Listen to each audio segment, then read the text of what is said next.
Please welcome Soleil Moon Frye.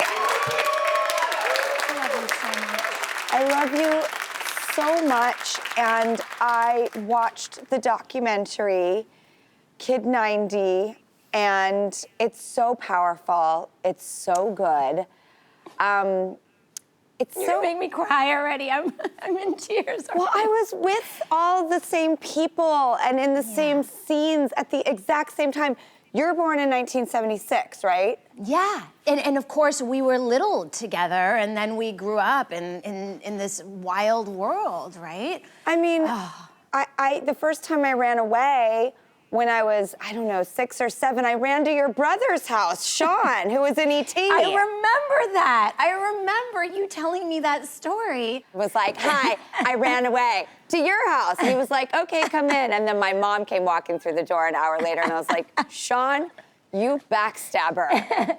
But one of the things that really struck me is because you were an artist and had a video camera in the 90s when no one else did, you were a total pioneer. The reaction, especially with the fact that all of the peers were Hollywood kids, no one thought that the camera was a weapon.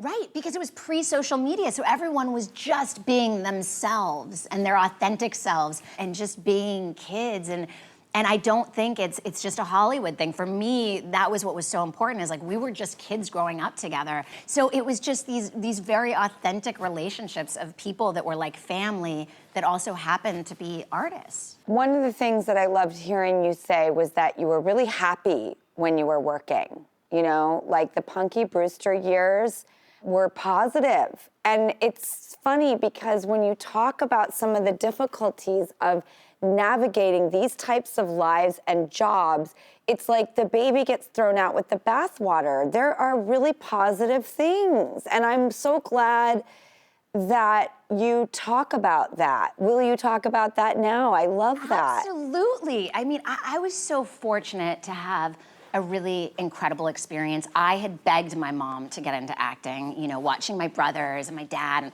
I wanted to be an actress so badly, and I was really shy, and then somehow in front of the camera, like I came out of my shell. So it was something I really wanted to do. And we had pogo sticks on the set and scooters, and so it was a very kid-friendly experience, which I think was very different for me than it was for many of my peers. And so I was really grateful, and my mom also really made sure I always had my childhood. I went to summer camp every summer, so I never felt like I didn't have my childhood. And then it was only once I started going through puberty and went through my awkward stage, in which I went from being this little girl to then all of a sudden people treating me much more like an adult.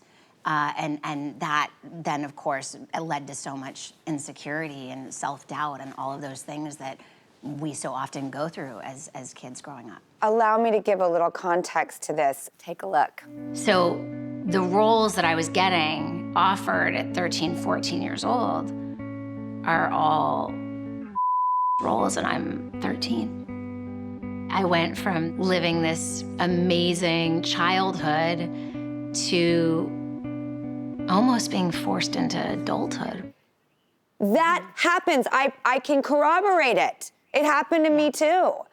And 1,000%. You're not told that that's not okay for people to do, or there's not a real conversation box on the corner of the street with how you're supposed to deal with it. And then you dealt with it in your own ways. You know, you took matters into your own hands.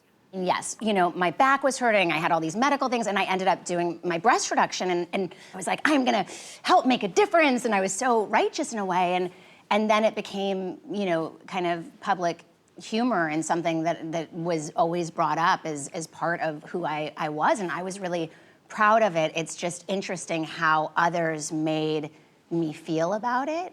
And I think the same things go on with young people today, magnified times a million because of social media and living lives through filters. And I think it's really important that we have this dialogue because it's timeless.